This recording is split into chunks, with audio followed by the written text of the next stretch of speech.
기도합니다. 아멘. 예, 오늘 함께 볼 말씀은 신약 성경 갈라디아서 6장 8절과 9절이 되겠습니다. 제가 말씀을 봉독해 드리겠습니다. 자기의 육체를 위하여 심는 자는 육체로부터 썩어질 것을 거두고 성령을 위하여 심는 자는 성령으로부터 영생을 거두리라. 우리가 선을 행하되 낙심하지 말지니 포기하지 아니하면 때가 이름에 거두리라. 아멘. 예, 오늘은 포기를 포기합시다. 이렇게 제목으로 좀 잡았습니다. 함께 좀 말씀을 보면은요, 우리가 인생을 살아간다라고 한다 그럴 때 그것은 어떻게 보면은 열매를 맺기 위해서 살아가죠. 아침부터 저녁까지 뭐 열심히 안 사는 사람이 요즘에 어디 있겠어요, 그죠? 다들 나름 애를 쓰면서 삽니다. 요즘 그런 분들 많이 있죠. 경제적 자유를 얻고 싶다, 그죠? 경제적 자유를 얻고 싶다. 파이어족이라고도 하고 그러죠. 근데 그런 분들이 대부분 이제 만족도가 되게 높더라고요. 이렇게 성취감도 높고 인생의 만족도도 높고 행복하다는 거예요. 그런데 그런 대부분의 사람들, 또 어떤 선을 훌쩍 넘은 사람들이 있죠. 그러니까 범접할 수 없는 선을 넘은 사람들이 이구동성하는 얘기가 있더라고요. 그렇게 한두 달, 몇 달, 뭐 길게 해봤자 1년 이렇게 살아보니까 행복하지 않대요. 행복하지 않대요. 우리가 보면 너무 부럽잖아요. 시간의 자유가 온 거거든요. 그리고 더 이상 경제에 매이지 않고 자기가 하고 싶은 것, 근데 해본 거예요. 뭐 차도 사보고 뭐도 해보고 갈 때 다 가보고 먹을 거 다 먹어보고 사 입을 거 다 해보고 다 해봤는데 거기에 만족이 있을 것 같아서 행복이 있을 것 같아서 갔는데 이게 견디질 못하겠대요. 그렇게는. 그래서 다시 이제 일자리로 들어오는 거죠. 일이라는 게 단순히 먹고 사는 문제가 아니라 사람은 그 일을 하는 데서 오는 그 또 다른 행복이 있거든요. 보람, 가치, 뭐 그런 거 있잖아요. 성취감. 이제 이런 것들을 이제 못 누리니까 다시 이제 그 자리로 와서 하는 그런 이야기들을 좀 합니다. 여하튼간에 이래나 저래나 열매를 맺고 싶은 마음이 크죠. 열매를 맺을 때 거기서 오는 기쁨이 있고 행복감이 있고 만족감이 있고 성취감이라는 것들이 있고 그렇죠. 그런데 이제 하나만 보고 둘을 못 보는 거죠. 너무너무 안타까운 거죠. 이제 육체를 위하여 심을 때 콩 심은 데 콩 나고 팥 심은 데 팥 난다는 속담이 맞습니다. 그게 속담이라는 게 어느 때를 보면 굉장히 그 진리예요. 우리 이제 선조들이 쭉 살아오면서 이게 어떤 이치를 깨달은 걸 속담으로 만든 거기 때문에 거기는 하나님의 일반적인 영역에서의 이치들이 담겨 있거든요. 진리들이. 그러니까 그 많이 맞아요. 속담이. 그런데 육체를 위하여 심는 자는 육체로부터 얻는 게 있어요. 열심히 뭐 일을 하는데 뭐 얻는 게 있습니다. 근데 그거의 한계는 또 알아야 된다는 거죠. 육체를 위하여 심는 자는 육체 열매를 얻어요. 그런데 그게 다라고 생각하면 그때부터는 이제 고장이 납니다. 오류 작동이 일어나죠. 왜? 썩어질 것을 거두거든요. 그 이제 실체 자체가 내가 육체를 위하여 심는 게 육체를 위해서 얻긴 얻는데 그게 결국은 이제 좀 한계가 있죠. 썩어질 것을 거둔다는 거죠. 근데 거기에 이제는 막 몰입돼서 연연해서 막 그게 다라고 생각하고 막 이렇게 살아오면 그 열매와 같은 인생이 돼 버리는 거죠. 썩어지는 인생이 되는 거죠. 그걸 타부시하는 건 아닙니다. 여기서 육체의 어떤 우리의 몸을 입고 있기 때문에 그 부분은 분명히 필요한 부분이에요. 필요하지만 가장 최상의 가치는 아니다. 이 부분을 깨닫는 게 지혜입니다. 성령을 위하여 심는 자는 성령으로부터 영생을 거두리라. 근데 두 가지 다 할 수는 없나요? 두 가지 다 어떻게 보면 지혜롭게 필요한 부분입니다. 그죠? 성령을 위하여 심는 자는 성령으로부터 영생을 거두는. 근데 이제 이 부분이 안 보이는 거죠. 믿음이 없으면 이 부분이 이제 안 보여요.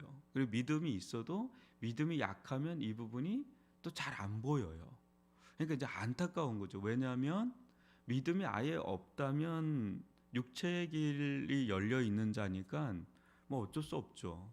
이제 기도하고 복음을 전하고 그래야 되는데 이제 믿음에 대해서 눈이 떠졌단 말이죠. 그럼에도 불구하고 이 엄청난 축복의 길이 열렸는데도 이 부분을 소홀히 한다면 마치 어떻게 표현해야 될까요? 육체를 위하여 막 기회들이 막 주어졌어요. 사업의 기회도 주어지고 어떤 좋은 길들이 막 열려졌는데 그 기회들을 계속 낭비하는 것과 같은 일이죠. 그래서 우리가 말씀도 받고 은혜도 받고 믿음도 주시고 성령도 주시고 막 이런 은혜들을 받았다면 이제 성령을 위하여 그 열매를 거두는 그런 삶을 사는 게 엄청난 이게 지혜입니다. 이게 인생의 최고의 지혜요 가치라는 거죠. 그래서 이제 구절을 보면 근데 이 길이 만만한 길은 아닙니다. 어떤 길도 마찬가지거든요. 구절을 보면 우리가 선을 행하되 낙심하지 말지니 포기하지 아니하면 때가 이름에 거두리라. 여러분 한번 보세요. 뒷부분만 여러분 놓고 보면 세상의 이치하고 똑같아요. 포기하지 아니하면 때가 이름에 거두리라. 야, 세상에서도 그러잖아. 야, 포기하지 마. never give up. 이게 윈스턴 처칠이 한 얘기잖아요. 그거는 하나님의 말씀입니까? 그냥 윈스턴 처칠이 한 얘기예요? 윈스턴 처칠이 한 얘기죠. 근데 말씀에 보면 비슷해요. 결코 포기하지 마라. 그 학생들한테 줬던 거거든요. 굉장한 사람이잖아요. 그죠? 근데 오늘 이 말씀 보면 뒷부분만 보면 세상의 이치하고 똑같아요. 포기하지 않으면 때가 이름에 거둔다. 근데 그 앞부분에서 우리가 좀 생각을 해봐야 되죠. 선을 행하되. 그러니까 이것도 일반적인 선이 있고 성령 안에서 믿음으로 행하는 선이 있죠. 근데 두 가지 다 마찬가지예요.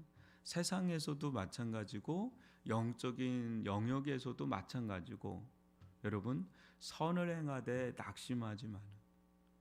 포기하지 아니하면 때가 이름에 거둔다. 근데 이 부분이 어느 영역에서나 다 통하는 영역입니다. 어느 영역. 저는 요즘에 많이 생각하는 것 중에 하나가 하나님의 특별 영역이라고 하거든요. 우리 교회에서 하는 일들을 거의 대부분의 특별 영역으로 봅니다. 특별 은총이라고 그러죠. 여기서 말씀을 전합니다. 함께 기도를 합니다. 그러니까 하나님께서 우리 교회 가운데 역사하는 일들이 있습니다. 그러나 하나님은 우리 이 교회 안에서만 하나님이 아니라 온 세상의 하나님이시죠. 그러니까 온 세상에서 일어나는 그 일들 속에서 충분히 하나님을 발견할 수 있어야 되거든요. 하나님은 일반 은총의 영역에서도 역사를 하는, 그러니까 우리의 삶 속에서, 우리의 가정에서, 어떤 문화 속에서, 세계 정세 속에서 하나님께서 관여하지 않는 자리는, 아브람 카이퍼가 그러잖아요. 네덜란드 총리를 한 신학자거든요. 이 사람이 하나님께서 역사하지 않는 곳은 이 세상에 단 1cm도 없다. 그러니까 다 역사하고 있다는 거죠. 이제 그렇게 놓고 보면 우리가 이원화될 필요가 없어요. 교회 안에서의 삶과 교회 밖에서 삶이 그렇게 이원화될 필요가 없어요. 다 하나예요, 그냥. 그러니까 우리는 누리는 거죠. 이 하나님의 은총의 세계 안에서 또 일반적인 자연의 세계에서도 하나님께서 어떻게 역사해 가시는지를 우리는 좀 보는 눈을 자꾸 기르는, 훈련하는 법을 자꾸 배워야 됩니다.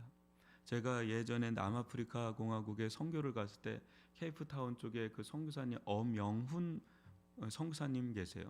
그분 되게 열정이 많으세요. 마다카스카르인가 어디 거기서 사역을 주로 하시는데 그분이 저만 보면 계속 목사님 하나님 나라가 보이십니까? 목사님, 하나님 나라가 보이십니까? 저는 보입니다. 하나님 나라가 보입니다. 이러는 거예요. 그래서 무슨 말인지 며칠 동안 잘 몰랐어요. 그런데 막 쭉 얘기하는데 남아프리카 공화 치해가 되게 안 좋거든요. 안전망이 굉장히 위험한 곳입니다. 근데 저는 보입니다. 하나님 나라가 보입니다. 하나님께서 경찰을 통해서 하나님께서 이렇게 역사하는 게 보입니다. 계속 이런 얘기를 해요. 그러니까 그분은 그냥 삶 속에서 계속 하나님의 나라를 경험한다는 거예요. 막 너무너무 기쁘대요. 이거를 깨닫고 난 뒤부터 자기 신앙은 너무너무 달라졌다는 거예요. 근데 그 말이 계속 생각이 납니다. 여러분, 하나님께서는 우리의 삶의 전반에 걸쳐서 지금도 세계 역사를 통해서 역사를 하죠. 세계 곳곳에서. 뭐 코로나도 저는 그런 눈을 자꾸 들여다보려고 하고 있고, 러시아 우크라이나 사태도 자꾸 세계 정세 뭐 신문 보면 다 이렇게 나오지만 거기까지, 그러나 그 이면까지를 볼 수는 없잖아요. 그건 다니엘서나 이제 이런 데를 봐야, 요한계시록이나 이런 데를 봐야 이제 보이는 영역이 많아요. 그러니까 우리는 너무 감사하죠. 이것도 보고 저것도 보고 하나님을 자꾸 배워가는데, 중요한 것은 이겁니다. 우리가 선을 행하되 낙심하지 말아라. 낙심이야말로 우리가 가장 경계해야 될 거인이에요. 영적인 거인이에요. 이 낙심. 이제 11월 달 정도부터 어느 순간부터 이제 철로 역정을 나가려고 하고 있거든요. 근데 이 낙심의 거인이 나오죠. 절망의 거인. 그러니까 존 버녀는 이걸 거인으로 표현합니다. 그러다 보면 어떻게 낙심이 오면 정확한 그 다음 수순이 있어요. 포기예요. 그러면 이제 그 때가 무르익는 게 놓쳐요. 여기 때라는 거는 기회가 놓쳐요. 그러니까 여러분, 저는 가장 중요한 덕목 중에 하나가 너무 기본적이면서도 되게 단순한 건데요. 끈기 같아요. 끈기. 저 같은 경우는 절대 영화나 이런 거 두 번을 안 보거든요. 성향이. 너무 싫어요, 그런 게. 근데 그 두 번, 세 번 볼 때 우러나오는 게 있잖아요. 그죠? 그러니까 어떤 사람이 정말 무서운 사람이냐면요, 성실한 사람이에요. 물론 자기 성실을 의지하는 거는 율법주의로 흘러가기는 쉬운데, 그것만 경계한다면 여러분, 신앙생활에서 가장 안타까운 사람들이, 저도 그런 경험을 너무 많이 했고 지금도 씨름이 일어나는데, 하다가 마는 거예요. 하다가 말고. 근데 여러분 그런 생각한 적 있지 않아요? 10년, 20년 전으로 돌아가서 이거를 내가, 이 작은 것을 내가 꾸준히만 했으면 얼마나 좋았을까? 그랬으면 지금 이거 가지고 내가 참 유용하게 잘 쓸 텐데, 그런 생각할 겁니다. 그러니까 우리는 중도 하차같이 이렇게 중도에 이게 끊는 게 너무 많은 거예요. 특히 기도가, 저는 그런 생각을 합니다. 기도하다 보면 정확하게 어떤 순간에 낙심이 찾아옵니다. 엄청난 벽으로 찾아옵니다. 왜? 기도해도 안 되는구나. 그런데 기도 만능주의가 있잖아요. 우리가 뭐 상담하다 보면 기도해. 기도밖에 없어. 이게 어떻게 보면 기도 만능주의처럼 느껴서 기도를 하다가 기도 무용주의가 돼요. 기도 무용물. 기도해도 안 된다. 이렇게 되거든요. 근데요, 놀라워요. 어느 때는 진짜 기도하다가 낙심이 돼서 그 기도 제목 그냥 내려놓습니다.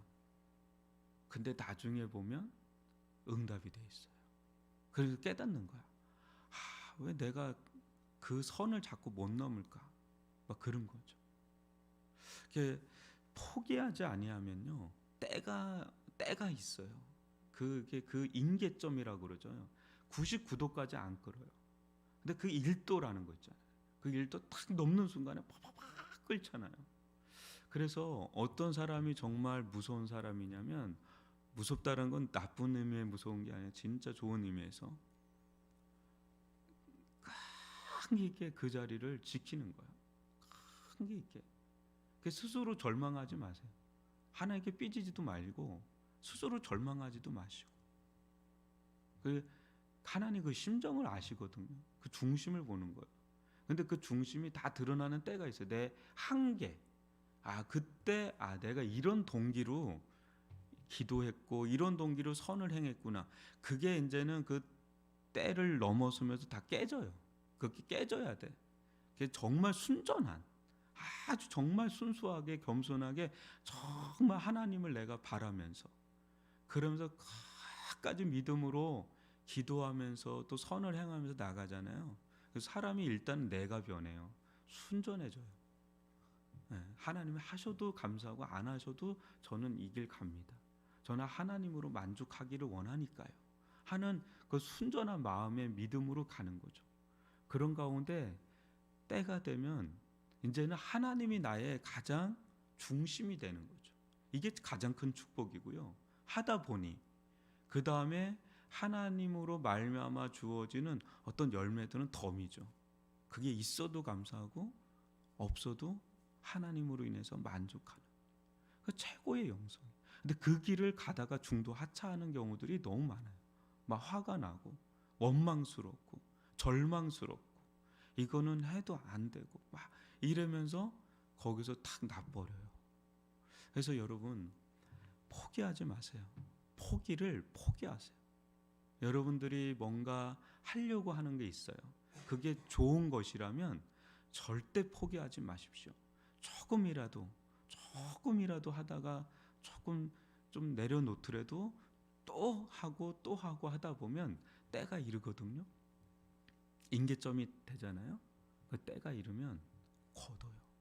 그게 자연의 이치, 하나님께서 자연에도 심어주신 이치면서 영적인 세계에서도 그게 이치입니다.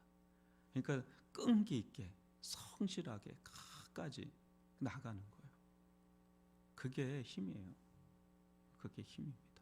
거기에 또 때가 되면 길도 열리고 지혜도 열리고 돕는 손길도 열리고 또 어떤 모양으로든 여러분 트라이를 하세요. 계속 포기하지 않고. 우리가 싸울 가장 큰 적은 낙심이지 절대 환경과 조건이 아니에요. 그래서 이 부분을 우리가 우리 삶에 적용해 나간다면 영육간에 좋은 날이 때가 되면 올 줄 믿습니다. 아직 때가 안 온 것뿐입니다. 때는 이미 있어요. 그 크로노스의 때가 있습니다. 카이로스의 때가 있거든요. 그런 은혜를 누릴 수 있기를 주님의 이름으로 축원합니다.